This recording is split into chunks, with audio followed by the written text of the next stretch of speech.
3 vezes campeão do mundo. 1000 gols. O rei, o melhor jogador da história. E esse mesmo homem abandonou uma filha durante 30 anos. Uma filha que só queria um abraço, que morreu de câncer chamando ele pelo nome. E ele, no velório da própria filha, nunca foi. Só mandou flores. Hoje você vai saber por que ele nunca quis ver a própria filha.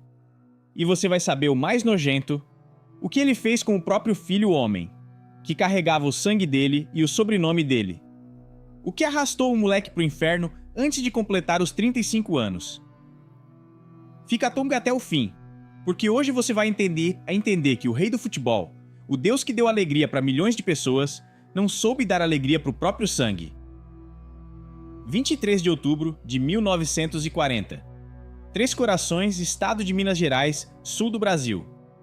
Uma cidade pequena, de ruas de terra, casas baixas, com cheiro de café torrado de manhã. Numa casa modesta de paredes amarelas e telhado de telhas, nasceu um moleque. Pesou 3 quilos e 800 gramas. Batizaram ele de Edson Arantes do Nascimento. O pai, João Ramos do Nascimento, futebolista profissional, conhecido como Dondinho, escolheu esse nome pela inspiração do inventor norte-americano Thomas Edison. Queria que o filho trouxesse luz para o mundo. Ia trazer. Mas também ia trazer sombras profundas. O pai Dondinho era um atacante mediano do Atlético Mineiro, 1,70 m, 70 quilos, bom de cabeça. Mas uma lesão grave no joelho em 1942, num amistoso contra o São Cristóvão do Rio de Janeiro, acabou com a carreira profissional quando o moleque Edson tinha apenas 2 anos.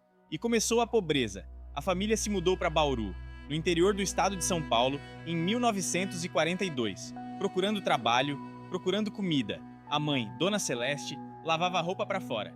O Dondinho trabalhava como funcionário público de meio expediente. E os 4 filhos, o Edson, o mais velho, dormiam os 4 no mesmo quarto, em cima de 2 colchões velhos jogados no chão. Mas o moleque Edson não era um moleque qualquer. Tinha alguma coisa dentro. Alguma coisa que 20 anos depois ia mudar o futebol mundial para sempre. E essa coisa não era natural. Era o resultado de uma promessa que o moleque fez pro pai Dondinho numa noite específica. Uma promessa que ele ia cumprir 3 vezes. E que ia definir também o tipo de pai que ele mesmo ia se permitir ser. Vamos? 16 de julho de 1950. Estádio do Maracanã, Rio de Janeiro. Brasil contra Uruguai. Final da Copa do Mundo. 200 mil pessoas no estádio. 0-0 no intervalo. E no fim, o Uruguai ganhou 2-1. O Brasil inteiro entrou em luto nacional. Os jornais do dia seguinte publicaram capas pretas. A seleção brasileira tinha perdido em casa, na frente de 200 mil compatriotas, o que todos achavam ganho. Na casinha de Bauru, Dona Celeste chorava. Dondinho, sentado no sofá velho da sala, chorava em silêncio. E o moleque Edson, 9 anos, viu o pai chorar pela primeira vez. Naquela tarde do 16 de julho de 1950. O pai chorava por uma partida de futebol. E o moleque, segundo contou ele mesmo em centenas de entrevistas durante a carreira toda, chegou perto do pai. E falou uma única frase. Uma frase que ia definir tudo. O moleque Edson falou: "Pai, não chora, eu vou ganhar a Copa pra você. Eu vou ganhar a Copa pra você." O Dondinho olhou pro moleque, sorriu, passou a mão na cabeça dele e não respondeu nada. Porque a frase de um moleque de 9 anos, numa casinha de Bauru, filho de um futebolista mediano machucado, sem nenhum tipo de talento documentado ainda, soava como um consolo infantil. Uma frase bonita, nada mais, mas o moleque Edson ia cumprir, 3 vezes. Aos 15 anos, o Edson assinou contrato profissional com o Santos Futebol Clube. Um clube de tamanho médio do estado de São Paulo. Pagavam 20 mil cruzeiros por mês, equivalente, em reais de hoje, a algo como $1.000 mensais. Mas para uma família que não tinha tido um teto próprio em 15 anos, era uma fortuna. O Edson entregou o primeiro salário inteiro para Dona Celeste e ela, chorando, comprou uma casa em Bauru naquele mesmo mês. A primeira casa da família Nascimento. Mas a rapidez com que aquele moleque magrelo de Bauru se transformou no melhor jogador do mundo não teve igual na história do futebol. E ao lado de cada gol, de cada copa, de cada capa, ia crescer um padrão silencioso, Um padrão que só ia vir à tona 40 anos depois, quando uma mulher jovem, uma empregada doméstica de Santos, falasse nos tribunais uma frase que sacudiu o Brasil inteiro. Vamos! 1958. Suécia, Copa do Mundo. O Edson tinha 17 anos. Era o jogador mais novo da seleção brasileira. Apelidaram ele de Pelé. Um apelido que ele mesmo nunca entendeu de onde tinha saído. Um apelido que ia ficar marcado na história do futebol mundial para sempre. Na partida contra o país de Gales, quartas de final, o Pelé fez o gol da vitória. 1-0. Nas semifinais contra a França, marcou 3 gols. Na final contra a Suécia, mais 2 gols. Brasil campeão do mundo pela primeira vez. O Edson Arantes do Nascimento, 17 anos, com a taça Jules Rimet nas mãos, chorando como um moleque. Porque era um moleque. E porque tinha cumprido, 8 anos depois, a promessa que tinha feito para o pai Dondinho na sala da casinha de Bauru. A frase do moleque virou realidade. Eu vou ganhar a Copa para você. O Pelé cumpriu. E seguiu cumprindo. Em 1962, Copa do Chile, Brasil bicampeão. O Pelé machucado no segundo jogo, mas a seleção ganhou o torneio. Em 1970, Copa do México, a mais lembrada da história. Brasil contra a Itália. 4-1. O Pelé, com o gol 1429 da carreira, o gol da final. Tricampeão. 3 Copas antes de completar 30 anos. Um recorde que nenhum jogador do mundo, nunca, antes nem depois, igualou. O Pelé era um deus, a camisa 10 do Brasil, o número 1 do mundo. A foto no pódio com a taça Jules Rimet erguida, enquanto os companheiros carregavam ele nos ombros no estádio Azteca da Cidade do México. Naquele 21 de junho de 1970. A glória máxima do futebol mundial. E ao mesmo tempo, em outro lugar do Brasil, na cidade litorânea de Santos, uma mulher jovem, chamada Anísia Machado, olhava a televisão com medo. Anísia tinha 25 anos, trabalhava como empregada doméstica, limpava casas, lavava roupa para fora, igual a Dona Celeste, a mãe do Pelé, tinha feito durante a infância inteira do rei em Bauru. E a Anísia tinha um segredo que carregava escondido desde 1964. Um segredo que se chamava Sandra Regina. Mas antes de chegar na Anísia e na Sandra Regina, tem que entender o que o Pelé estava fazendo em 1964. Porque o ano em que a empregada doméstica Anísia Machado engravidou do rei do futebol não foi um ano qualquer na vida do Pelé. Era o ano em que ele ia se casar com outra mulher, e faltavam apenas semanas para o casamento. Vamos! 21 de fevereiro de 1966. Igreja de Santo Antônio do bairro Embaré de Santos. O Pelé, com 25 anos, se casou pela primeira vez. A noiva se chamava Rosemary dos Reis Cholby. Filha de uma família tradicional de Santos, branca, de classe média. Estudante da Faculdade de Letras da Universidade Católica de Santos. O casamento apareceu em todas as revistas do Brasil. O jornal O Globo dedicou a capa inteira da segunda-feira seguinte ao casamento. A noiva vestida de branco. O noivo, o rei do futebol, sorrindo. A igreja lotada. A cidade de Santos nas ruas comemorando o ídolo do Santos Futebol Clube. Mas 2 anos antes daquele casamento, em algum momento do ano de 1964, o Pelé teve um relacionamento breve, paralelo, com uma mulher muito mais humilde. Uma mulher que limpava a casa onde ele morava como solteiro em Santos. Uma empregada doméstica chamada Anísia Machado. 21 anos, morena. Pobre, sem estudo, sem família influente, sem nada que protegesse ela socialmente. E a Anísia, em agosto de 1964, descobriu que estava grávida. A Anísia não contou nada para o Pelé. Segundo contou ela mesma décadas depois, em entrevistas para a Folha de São Paulo e para a revista Veja, teve medo. Medo do pai do bebê, que era o homem mais famoso do Brasil. Medo da imprensa. Medo de que a família tradicional de Santos perseguisse ela. E medo principalmente de não ser acreditada. Quem ia acreditar numa empregada doméstica de 21 anos? Quem ia acreditar que o rei do futebol, que estava prestes a se casar com a branca e rica Rosemary Cholby, tinha engravidado essa mulher que limpava o chão dele? A Anísia calou. E em 24 de agosto de 1964, numa sala de parto pública do Hospital Guilherme Álvaro de Santos, sem que o pai estivesse presente, sem que o pai soubesse, nasceu a Sandra Regina Machado, uma menina, filha biológica do homem mais famoso do futebol mundial, sem o sobrenome do pai, sem reconhecimento, sem pensão, sem nada. A Sandra cresceu no bairro do Aparecida, em Santos, um bairro pobre, de casas grudadas uma na outra, ruas sem asfalto, vizinhos que se conheciam há décadas. A mãe Anísia continuou trabalhando como empregada doméstica e a menina Sandra, desde os 6 anos, sabia uma coisa: sabia que o pai dela era alguém importante. A mãe tinha falado isso para ela, mas a mãe nunca tinha dito o nome. Vamos! A Sandra Regina cresceu com uma desconfiança que a mãe confirmava pela metade. Sim, seu pai é alguém conhecido. Não, não posso falar quem. Sim, um dia você vai saber. Não, agora não. A menina Sandra perguntava. E a mãe Anísia desconversava. Durante anos. Mas em 1975, quando a Sandra tinha 11 anos, aconteceu uma coisa. A televisão brasileira começou a transmitir um documentário sobre o Pelé. Um programa especial, A Vida do Rei do Futebol.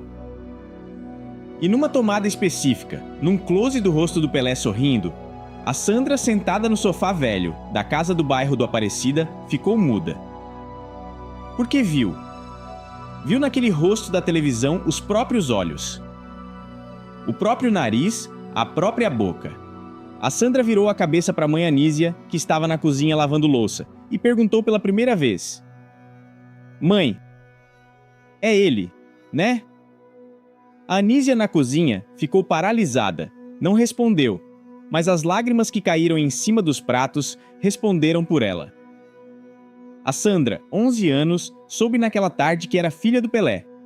E soube também que o pai, o rei do mundo, nunca tinha querido conhecer ela. Naquela noite, segundo contou a própria Sandra, décadas depois na entrevista, para o programa Domingo Espetacular da Rede Record, no ano de 2002, a menina de 11 anos fez para a mãe Anísia uma pergunta. Uma única pergunta, uma pergunta que ia definir a vida inteira da Sandra Regina Machado. A menina perguntou: Mãe, por que o pai não quer a gente? Por que o pai não quer a gente? Essa foi a pergunta da menina de 11 anos, e a mãe Anísia, segundo contou a própria Sandra, não soube responder. Sentou no chão da cozinha, chorou e falou para a filha, palavra por palavra. Falou: Meu amor, seu pai é um homem que tem o Brasil inteiro, por isso ele não tem tempo pra gente. Seu pai tem o Brasil inteiro, por isso ele não tem tempo. Essa foi a resposta que a Sandra Regina carregou no coração durante os 14 anos seguintes, até completar 27 anos. Até o momento em que decidiu fazer a única coisa que a mãe Anísia nunca tinha tido coragem de fazer: procurar ele, processar ele, obrigar ele a reconhecer. Mas antes de chegar nessa ação judicial de 1991, tem que entender o que aconteceu com o Pelé entre o casamento de 1966 com a Rosemary e os 25 anos seguintes. 25 anos em que o rei do futebol viveu a vida que o mundo inteiro invejou. 3 copas. 3 filhos legítimos com a Rosemary. Mansões, carros, shows, jantares com presidentes, a turnê mundial com o New York Cosmos, a fama eterna. E ao mesmo tempo, segundo se descobriria 40 anos depois, no documentário que a Netflix lançou no ano de 2021, Uma Vida Secreta. Uma vida que nem a Rosemary, nem os filhos legítimos, nem o público do Brasil ia conhecer até muito tarde. Vamos! O Pelé viveu entre 1960 e 6 em 1990, uma vida dupla que ia explodir muitas vezes. A primeira vida era a pública.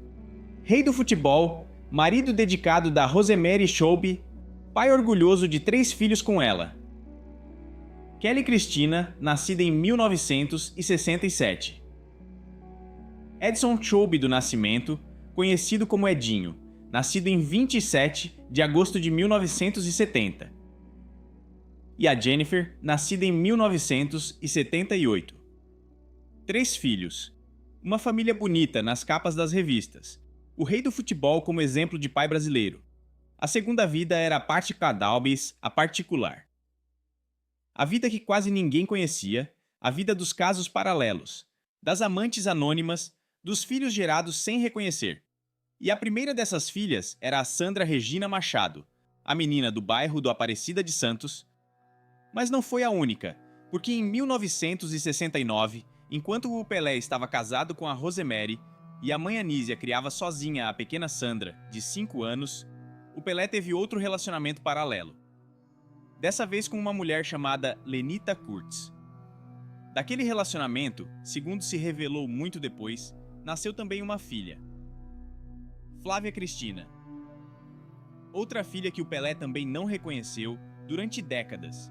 2 filhas paralelas, 2 filhas sem sobrenome, 2 filhas crescendo longe do pai famoso. Enquanto a Rosemary Shoube criava os 3 filhos legítimos achando que o marido era um homem fiel.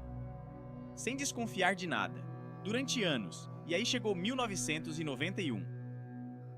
O ano em que a Sandra Regina Machado completou 27 anos. O ano em que a menina que tinha visto o pai pela primeira vez na televisão aos 11 anos decidiu que não conseguia mais viver com a pergunta sem resposta. E o ano em que ela entrou num escritório de advogados no centro de Santos.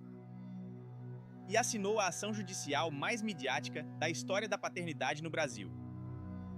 Sandra Regina Machado contra Edson Arantes do Nascimento. Uma empregada de comércio de 27 anos contra o rei do futebol. E o Pelé, ao receber a intimação judicial na casa dele em São Paulo, fez o que a família Nascimento não esperava. E o que o público brasileiro esperava ainda menos. O Pelé contratou o escritório de advogados mais caro de São Paulo. E começou uma guerra. Uma guerra contra a própria filha biológica. Uma guerra que ia durar 13 recursos judiciais, 5 anos. E que ia terminar do jeito mais nojento possível. A guerra começou em março de 1991. A Sandra Regina Machado, 27 anos, casada este havia 2 anos com o pastor Osias Felinto, da Assembleia de Deus, entrou no escritório de um advogado no centro de Santos e assinou a ação. Ação de investigação de paternidade contra o Edson Arantes do Nascimento. O Pelé recebeu a intimação judicial na mansão dele, do bairro do Morumbi, em São Paulo. Leu. E segundo contou anos depois para o jornalista Milton Neves, na entrevista do Cadeira Cativa de 2009, sentiu raiva. Porque, segundo as próprias palavras dele, estavam acusando ele sem provas. E porque, segundo as próprias palavras dele, ele não podia permitir que qualquer mulher aparecesse reclamando paternidade sem um exame científico de verdade. Qualquer mulher. Essa foi a palavra que o Pelé usou, se referindo à própria filha biológica. O Pelé contratou o escritório de advogados Sérgio Bermudes, um dos mais caros do Brasil, e aceitou o exame de DNA, convencido de que ia dar negativo.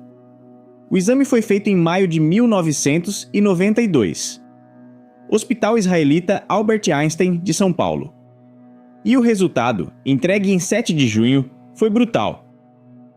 Probabilidade de paternidade: 99,99%.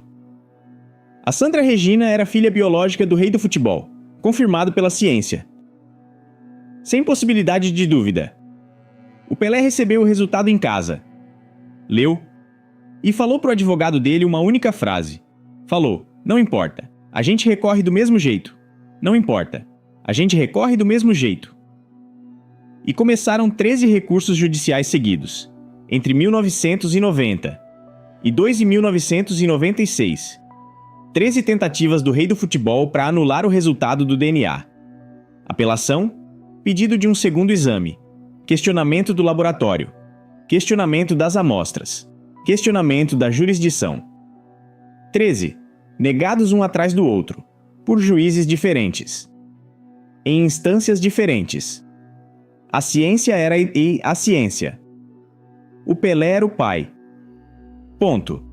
Mas os 13 recursos conseguiram uma coisa: alongar o processo 5 anos.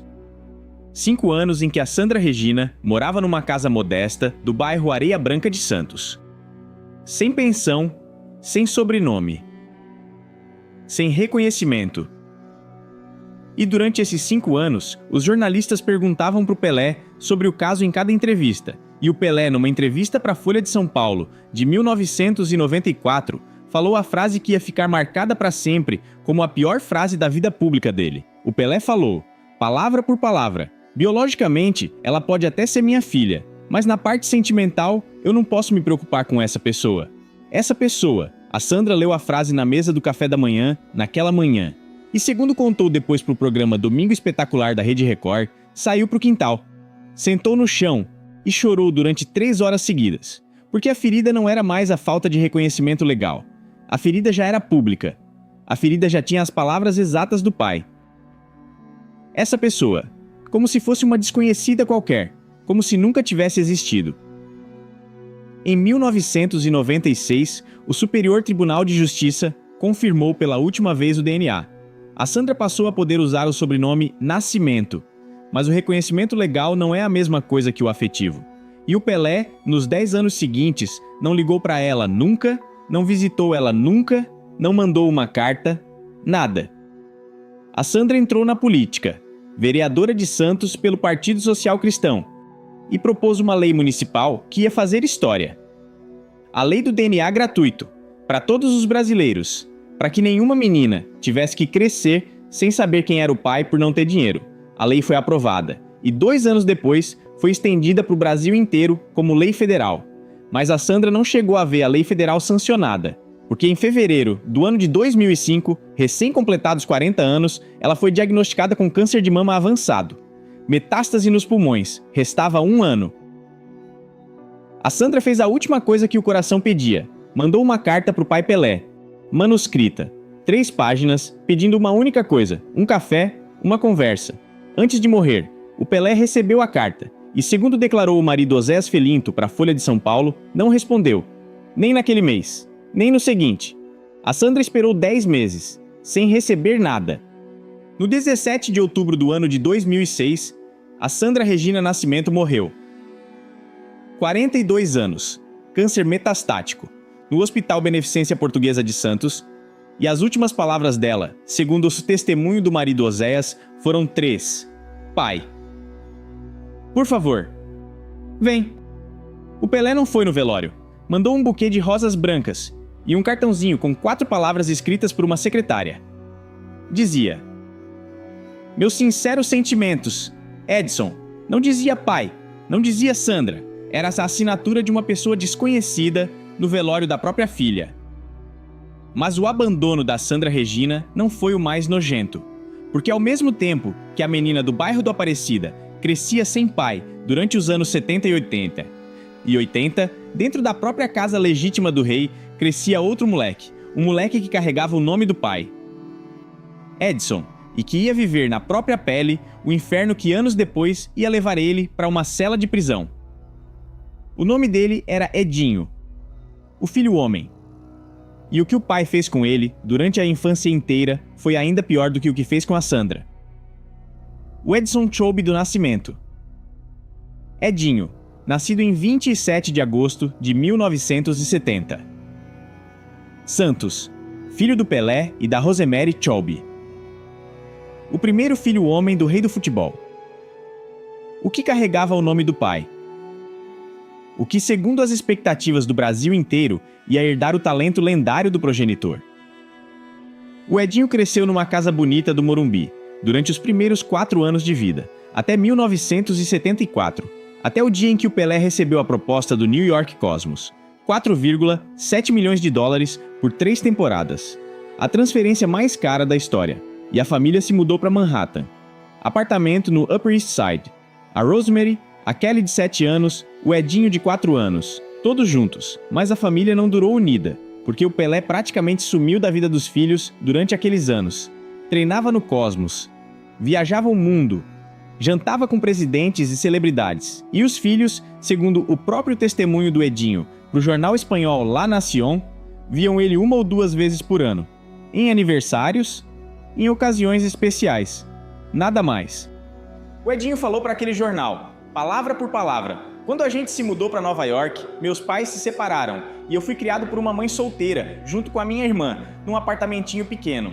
Eu não tinha contato com meu pai, via ele só em alguns aniversários, 1 ou 2 vezes por ano. Fui criado por uma mãe solteira. O Edinho cresceu andando por Manhattan, pelo Harlem, escondendo o sobrenome do pai. Quando os colegas de escola do Upper East Side perguntavam quem era o pai dele, ele respondia com evasivas. Não falava Pelé. Não falava rei do futebol.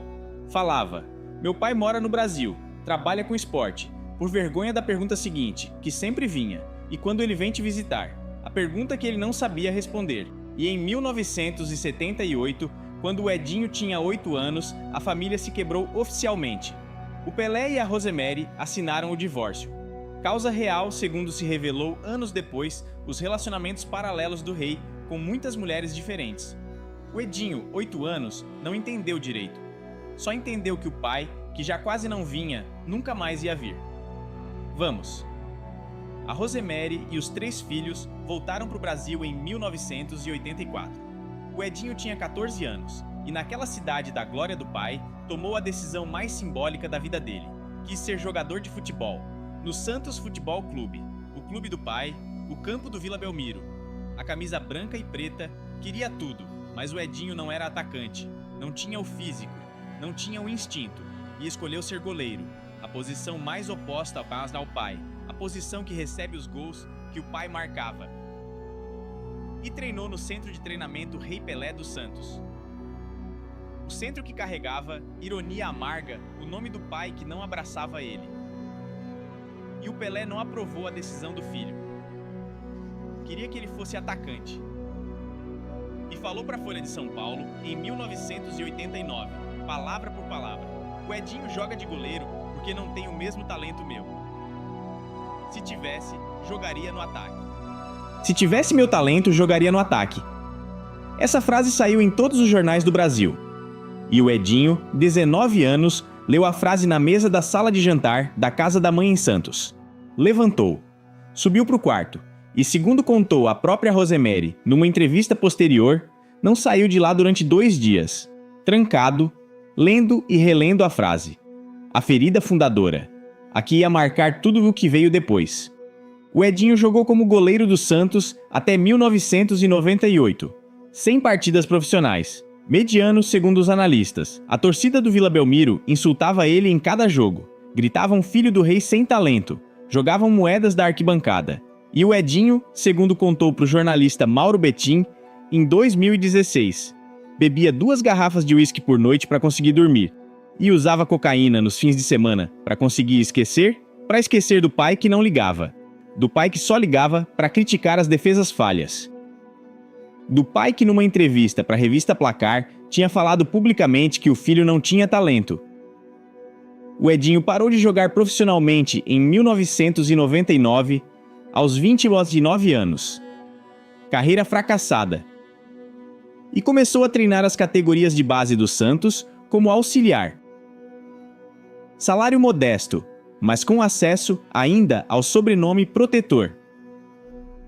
As amizades novas que apareceram naqueles anos carregavam nomes que a imprensa brasileira ia aprender a pronunciar muito depois: Naldinho, Nai, Soldado, Véio. 4 integrantes de uma organização criminosa que controlava o tráfico de cocaína na região do litoral paulista. E tudo acelerou em junho do ano de 2005, quando a Polícia Federal Brasileira, depois de 2 anos de investigação, montou a Operação Tucunaré. E na lista de 18 envolvidos, no número 11, apareceu Edson Choube do Nascimento, Edinho, 34 anos, filho do Pelé. Vamos, 29 de junho do ano de 2005, 6 da manhã, apartamento do Edinho, no bairro Embaré de Santos, mesmo bairro onde o Pelé tinha se casado com a Rosemary 39 anos antes. A Polícia Federal entrou na marra, algemou o Edinho, de pijama. Na frente da esposa Cíntia e dos 2 filhos pequenos, 3 e 5 anos, que viram o pai sendo levado pela polícia como um delinquente comum. O Edinho foi levado para o 5º Distrito Policial de Santos, bairro do Bom Retiro. Cela coletiva, 3 metros por 3 metros, com outros 4 presos comuns, sem colchão, sem banheiro. E naquela madrugada do 30 de junho do ano de 2005, o filho do rei do futebol passou a primeira noite da vida dele atrás das grades. As acusações eram graves: associação ao tráfico de drogas, lavagem de dinheiro, conspiração criminosa, penas previstas de até 33 anos de prisão. E a imprensa brasileira publicou a notícia no dia seguinte em todas as capas. Jornal O Globo, Folha de São Paulo, Revista Veja, filho do Pelé preso, filho do rei envolvido com o narcotráfico, a glória do pai e a queda do filho, na mesma capa, com a mesma foto.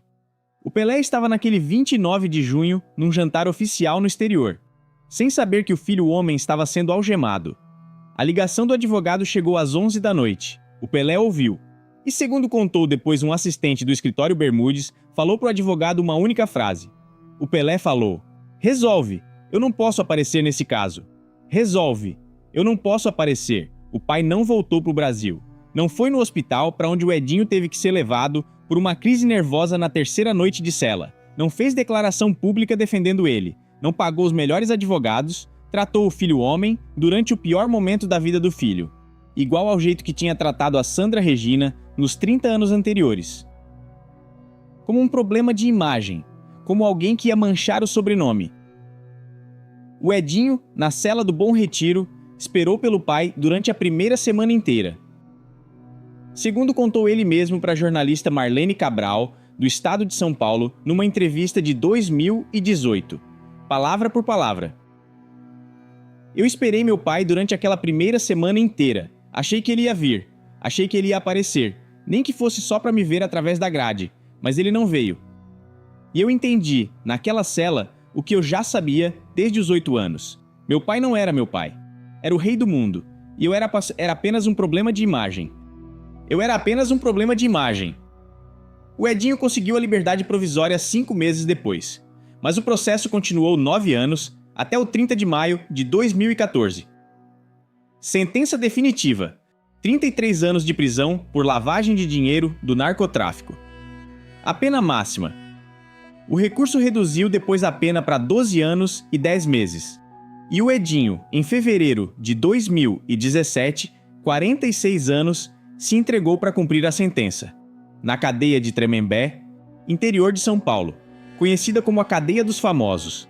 Lá dentro, durante 1 ano e 7 meses de regime fechado, o Edinho recebeu 3 visitas.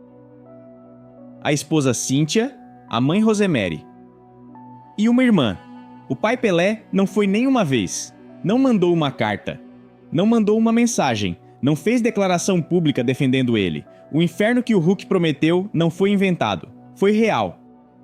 E se chamou assim: o filho do rei do futebol passou pelo inferno. E o rei do futebol, ocupado com as propagandas mundiais, não ficou sabendo. Mas o abandono da Sandra Regina e o inferno do Edinho não foram ainda o mais nojento da história. Porque no ano de 2021, apenas 8 meses antes de morrer, o Pelé concedeu uma entrevista que ia sacudir o Brasil inteiro.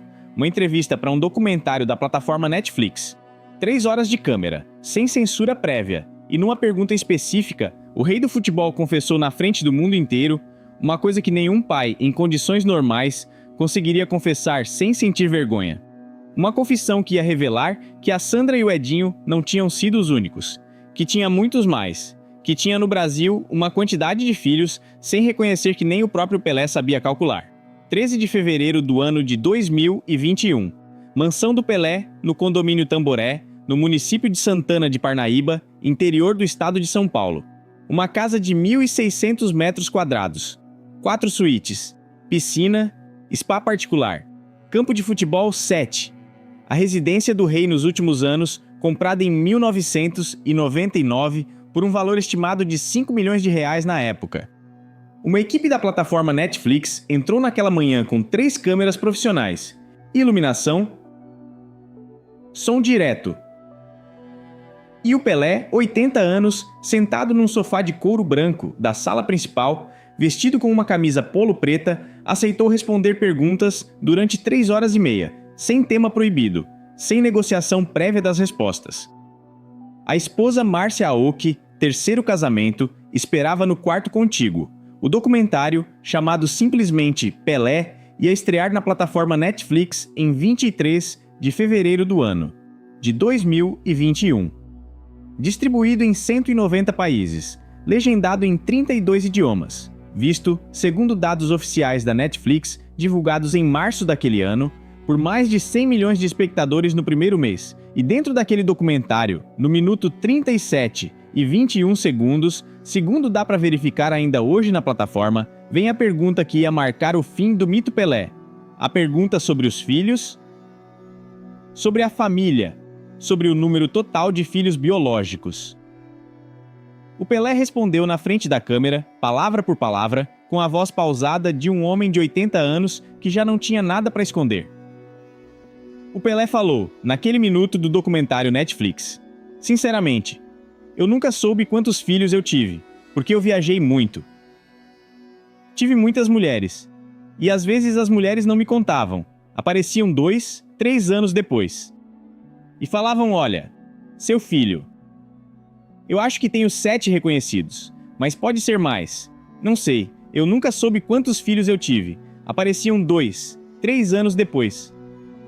Olha, seu filho." Essa foi a confissão do rei do futebol mundial, na Netflix, diante de 100 milhões de espectadores, em fevereiro do ano de 2021. A confissão de que tinha gerado um número indefinido de filhos, que não tinha se preocupado em saber quantos eram, que tinha deixado para as amantes resolverem o problema, e que só reconhecia, oficialmente, os 7 que eram confirmados. Mas essa frase, dita sem culpa, sem lágrimas, sem pedido de perdão, para as dezenas de filhos não reconhecidos que poderiam estar morando no Brasil, marcou alguma coisa mais profunda, porque a mãe Anísia Machado, da Sandra Regina, a empregada doméstica de Santos, que tinha gerado a menina em 1964, não tinha sido a única empregada doméstica na vida do rei. Teve mais, e os nomes começaram a vir à tona depois da morte do Pelé. Vamos? A segunda filha não reconhecida durante décadas foi a Flávia Cristina, filha da Lenita Kurtz, uma comissária de bordo da empresa Varig, de 24 anos, com quem o Pelé teve um relacionamento curto em 1968. A Flávia nasceu em 14 de maio de 1969, no Rio de Janeiro. Sem que o Pelé estivesse presente no nascimento, sem que o Pelé conhecesse ela durante os primeiros anos. A Lenita Kurtz, segundo declarou, numa entrevista para o jornal Estado de São Paulo, do ano de 2002, contou a história inteira. Falou, palavra por palavra. O Pelé sabia que existia a Flávia desde o primeiro dia. Eu avisei ele, mandei fotos, pedi ajuda, e ele, durante 33 anos, me respondeu com silêncio. Só quando a Flávia decidiu ir nos tribunais, no ano de 2002, depois de ver o caso da Sandra Regina aparecer em todos os jornais, o Pelé finalmente aceitou o exame de DNA, deu positivo. E só então, depois de 33 anos, minha filha passou a usar o sobrenome Nascimento. 33 anos, igual a Sandra. Outra filha, outra batalha judicial, outro exame de DNA, outro reconhecimento legal forçado, outro pai ausente. Mas diferente da Sandra, que morreu de câncer em 2006 sem ter abraçado o pai, a Flávia Cristina conseguiu sim um encontro com o Pelé. No ano de 2004, 2 anos depois do reconhecimento judicial, o Pelé aceitou ver ela. Uma única vez, na mansão dele do Morumbi. 40 minutos. E segundo contou a Flávia muito depois, numa entrevista para a revista Caras, o encontro foi frio, sem abraço, sem lágrimas, sem palavras importantes. Só um cumprimento distante, uma conversa desconfortável sobre o tempo em São Paulo e um programa de televisão. E a despedida, sem promessa de um segundo encontro, sem telefone trocado, sem nada. A Flávia foi embora daquela casa, segundo contou para Caras, sentindo a mesma coisa que a Sandra Regina tinha sentido a vida inteira. Que o pai não queria ela, que o pai, mesmo tendo aceitado ela legalmente, não queria ela emocionalmente, que o pai, no fundo, continuava achando que ela era essa pessoa. Como tinha falado da Sandra na Folha de São Paulo em 1994. Essa pessoa. Essa outra pessoa também. E os filhos não reconhecidos que nunca chegaram nos tribunais foram, segundo a confissão Netflix, um número indefinido. Crianças que as amantes anônimas criaram sozinhas. Crianças que cresceram nos bairros pobres de São Paulo, de Santos, de Bauru, de Belém. Sem sobrenome, sem pensão, sem saber às vezes nem sequer quem era o pai. Crianças cuja existência o próprio Pelé admitiu que ignorava. Eu acho que tenho 7 reconhecidos, mas pode ser mais. Não sei. Pode ser mais. Não sei. Essa foi a grandeza do rei do futebol mundial. Essa foi a outra face do melhor jogador da história, a grandeza pública, a miséria particular, a glória do Brasil e o abandono em série do próprio sangue.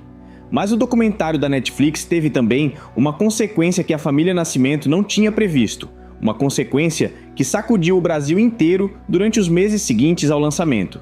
Porque depois da confissão do rei, começaram a aparecer nos tribunais brasileiros mulheres que durante décadas tinham tido medo de denunciar. E os nomes começaram a vir à tona. Vamos! Entre março e dezembro do ano de 2021, nos meses que se seguiram à estreia do documentário Pelé na plataforma Netflix, segundo informaram os jornais Folha de São Paulo e o Estado de São Paulo, chegaram no Tribunal de Família da capital paulista pelo menos 4 novas ações judiciais pedindo reconhecimento de paternidade. 4 novas mulheres. 4 novos filhos. 4 novas histórias de décadas de silêncio. Os nomes das 4 denunciantes não foram publicados por decisão judicial, mas os processos existiram sim. E continuam, até hoje em 2025, tramitando em juízos diferentes de São Paulo, sem possibilidade já do exame de DNA direto, com o Pelé, porque o Pelé está morto, mas com possibilidades técnicas de comparação com os 7 filhos oficialmente reconhecidos, caso a família Nascimento autorize as amostras. A família Nascimento, no entanto, pediu em cada um dos 4 processos que não fosse autorizado o exame. Os advogados do escritório Sérgio Bermudes, os mesmos que defenderam o Pelé contra a Sandra Regina 30 anos atrás, continuam agora defendendo os herdeiros oficiais. E continuam alegando em cada audiência que as denunciantes são oportunistas, que estão atrás apenas da herança, que não têm provas suficientes para autorizar testes genéticos. A mesma estratégia, o mesmo escritório, a mesma argumentação. 30 anos depois.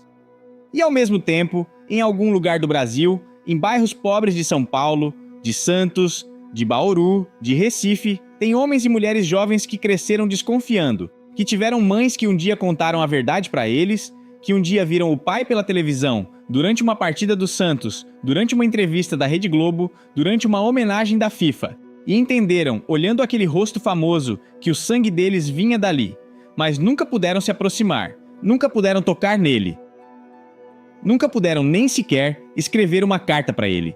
Crianças que hoje são adultos, que têm os próprios filhos, que carregam, sem ter escolhido, a metade da genética do rei do futebol mundial. Mas sem o sobrenome, sem a herança, sem o reconhecimento, sem a foto do avô Pelé na parede da sala. Crianças invisíveis. E no fim do documentário Netflix, numa sequência que poucos espectadores notaram na hora, tem uma imagem específica do Pelé, uma imagem de 3 segundos. Uma imagem que depois da morte dele, os analistas brasileiros começaram a estudar com detalhe, porque naquela imagem, o rei do futebol mundial mostra uma coisa que ninguém tinha visto antes nele. Vamos, no minuto 52 do documentário Pelé, da Netflix, durante uma sequência de arquivo, onde se misturam fotografias dos anos 70 do rei com o New York Cosmos, tem um corte abrupto para o rosto do Pelé no presente. 80 anos. No sofá branco da mansão do Tamboré. Sem maquiagem. Sem o sorriso típico do rei nas entrevistas oficiais. E os olhos, durante exatamente 3 segundos, enchem de lágrimas. O Pelé não chega a chorar. Não solta uma única gota. Mas os olhos enchem. A boca aperta. E durante esses 3 segundos, antes que a equipe da Netflix cortasse, para a próxima tomada, o rei do futebol mundial mostra uma emoção que nunca tinha mostrado publicamente em 70 anos de câmera. Uma coisa que parece com vergonha, ou com arrependimento, ou com medo de um homem que sabe que já não resta muito tempo para ele consertar nada. Os analistas brasileiros, depois da morte do Pelé, em dezembro de 2022, identificaram esse momento como a única vez na vida pública inteira do rei em que o homem por trás do mito apareceu. 3 segundos. Na Netflix. Onde o Pelé entendeu, pela primeira vez na frente de uma câmera, o que tinha feito com a própria família, e no dia seguinte da estreia do documentário, segundo se revelou muito depois, numa entrevista do biógrafo norte-americano César Romero para o programa Roda Viva da TV Cultura do ano de 2023, o Pelé ligou para uma pessoa. Uma única pessoa. Ligou para ela às 9 da manhã do 24 de fevereiro do ano de 2021. 20 horas depois da estreia mundial do documentário Netflix. A pessoa que recebeu a ligação foi a Flávia Cristina Curtis Nascimento, a segunda filha não reconhecida. A que tinha sido reconhecida judicialmente no ano de 2002. A que só tinha encontrado o pai uma vez na vida, no ano de 2004, durante 40 minutos na mansão do Morumbi. A Flávia atendeu a ligação. Era o pai, sem avisar, sem secretária, ligando direto. E o Pelé, segundo contou a própria Flávia, muito depois para o biógrafo César Romero, pediu desculpas para ela. Pela primeira vez, depois de 52 anos de existência da Flávia. Pediu desculpas por não ter ido atrás dela, por não ter abraçado ela, por não ter visto ela crescer, por não ter estado no casamento dela, por não ter conhecido os 2 filhos dela, os netos do Pelé, que a Flávia tinha criado sem ter nunca o avô por perto. A conversa durou 43 minutos, segundo contou a Flávia. O Pelé chorou durante quase a ligação inteira, a Flávia também, e no fim, segundo contou a Flávia para o biógrafo Romero, o pai pediu uma coisa específica para ela, uma única coisa. Pediu que se um dia a imprensa perguntasse se ela perdoava ele, ela falasse que sim. Pediu que ela protegesse a imagem do rei do futebol, depois da morte dele. Pediu que ela falasse, publicamente, que o pai tinha amado ela. A Flávia, segundo contou para o biógrafo Romero, não prometeu nada para ele. Mas também não falou que não. Só chorou. E desligou a ligação quando o Pelé começou a tossir pelo esforço emocional. Aquela foi a última vez que a Flávia Cristina Nascimento falou com o pai. 21 meses depois, o Pelé morreu no Hospital Albert Einstein. E a Flávia, segundo declarou para o programa Domingo Espetacular da Rede Record, em janeiro do ano de 2023, uma semana depois do funeral, falou só uma frase. Uma frase que os meios-irmãos dela não esperavam. A Flávia falou: "Meu pai me pediu perdão. Eu escutei. Não falei nada para ele, mas escutei. Eu escutei. Não perdoou ele, mas escutou ele. E aquela diferença, segundo os analistas brasileiros, foi tudo o que o rei do futebol mundial conseguiu no fim da vida, diante das filhas que tinha abandonado. Não perdão, apenas escuta, apenas a oportunidade de falar as palavras que ele tinha guardadas durante meio século." A Sandra Regina Nascimento, em compensação, não recebeu essa ligação. A Sandra Regina já estava morta 16 anos antes. E o Pelé, naqueles 20 meses finais, entre fevereiro do ano de 2021 e dezembro do ano de 2022, segundo contou a enfermeira Adriana Vasconcelos, do Hospital Albert Einstein, para o portal G1 da Globo, mencionou a Sandra Regina uma única vez. A noite de novembro do ano de 2022. Quando perguntou para a enfermeira se era tarde para pedir perdão para alguém que já tinha ido embora. Era tarde. A Sandra Regina não podia mais receber a ligação. A Sandra Regina já estava no quadro 22 do Memorial Necrópole de Santos, esperando durante 16 anos o abraço que nunca ia vir. E a enfermeira Adriana, segundo contou para o G1 da Globo, tomou uma decisão naquela noite de novembro do ano de 2022. Uma decisão que a família Nascimento não tinha pedido para ela tomar. Uma decisão que o Pelé, no estado dele, já não podia pedir, mas uma decisão que, segundo a Adriana, era a única coisa certa de se fazer. Vamos. A Adriana Vasconcelos, enfermeira do Hospital Albert Einstein de São Paulo, 43 anos, 2 filhas, moradora do bairro Vila Mariana de São Paulo, fez o seguinte. Procurou no sistema interno do hospital os números de telefone dos 7 filhos reconhecidos do Pelé.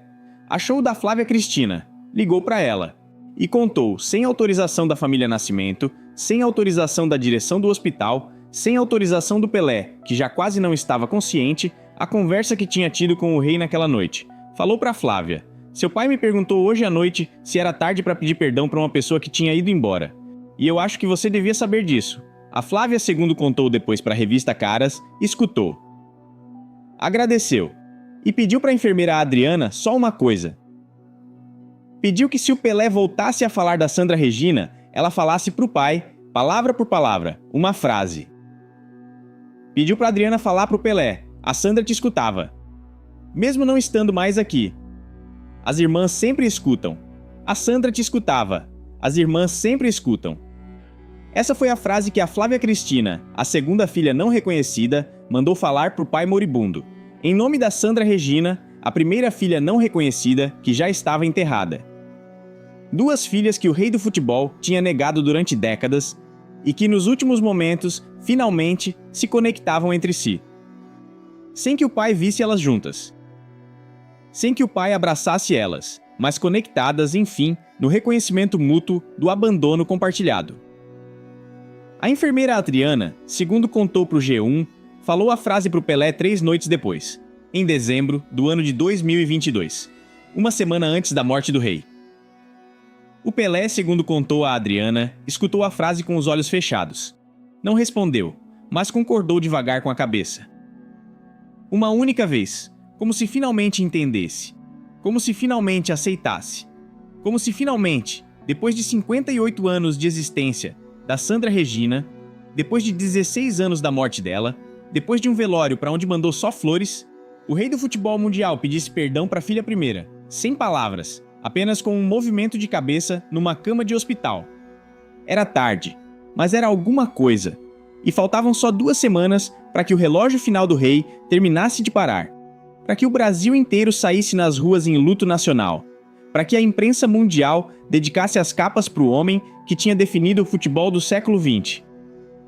Sem saber, quase ninguém naquelas ruas nem naquelas capas, as histórias verdadeiras que o rei tinha escondido durante décadas. Vamos para o fim, setembro do ano de 2021. Hospital Israelita Albert Einstein de São Paulo.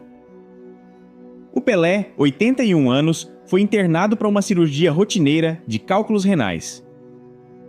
Mas os exames pré-operatórios revelaram uma coisa inesperada. Um tumor no cólon, avançado, com metástase incipiente. A operação foi feita no 4 de setembro. Tiraram parte do intestino grosso dele, fizeram biópsia, confirmaram câncer maligno e começaram as sessões de quimioterapia. A cada 15 dias, no Hospital Albert Einstein, durante os 15 meses seguintes. O Pelé passou por um calvário físico que a imprensa brasileira, por respeito à imagem do rei, quase não documentou. Perdeu 30 quilos num ano, a pele ficou amarela pela insuficiência hepática, os pés incharam pela falha renal. E segundo contou depois a enfermeira Adriana Vasconcelos, que acompanhou ele durante os últimos 6 meses no hospital, numa entrevista para o portal G1 da Globo, naqueles meses finais, o Pelé fez uma coisa que poucos desconfiavam que ele conseguia fazer: chorava. Chorava todas as noites, sozinho, no quarto do hospital, com o rosto contra o travesseiro. Para que ninguém visse, a enfermeira Adriana descobriu por acaso uma noite de outubro do ano de 2022 ao entrar no quarto para dar a medicação. E a partir daquela noite, segundo contou para o G1, passou a entrar mais devagar. Para não interromper o choro do rei. A Adriana contou para o G1 uma conversa específica. Uma noite, em novembro do ano de 2022, um mês antes da morte do Pelé, ela entrou no quarto. O Pelé estava sentado na cama, acordado, com os olhos vermelhos de tanto chorar. E perguntou para a enfermeira, palavra por palavra. Perguntou: Adriana, se eu pedisse perdão para uma pessoa agora, depois de tanto tempo, seria tarde? Se eu pedisse perdão para uma pessoa, seria tarde. A Adriana, segundo contou para o G1, não soube o que responder. Perguntou para o Pelé para quem ele queria pedir perdão. O Pelé virou a cabeça para a janela, olhou o horizonte de São Paulo, iluminado de madrugada. E respondeu para a enfermeira com 5 palavras. Só 5 palavras. Falou: para minha filha que se foi. Para minha filha que se foi. A Sandra Regina Nascimento, morta 16 anos antes, sem nunca ter recebido um abraço do pai, sem ter recebido resposta para a carta manuscrita de 3 páginas. Só um buquê de rosas brancas com a assinatura de uma secretária. E agora, na cama do Hospital Albert Einstein, o pai, no fim da própria vida, finalmente entendia o que tinha feito. E se perguntava se ainda tinha tempo de pedir perdão. Não tinha. No 29 de dezembro do ano de 2022, às 3h27 da tarde, o Pelé morreu. Falha multiorgânica causada pelo câncer. A esposa Márcia Ock e os 6 filhos sobreviventes em volta da cama. Sem a Sandra. A Sandra já estava no quadro 22 do Cemitério Memorial Necrópole de Santos, esperando, sem saber, o pai que finalmente, já morto, ia passar perto dela. O velório do Pelé foi um dos maiores da história do Brasil. 3 dias de homenagem.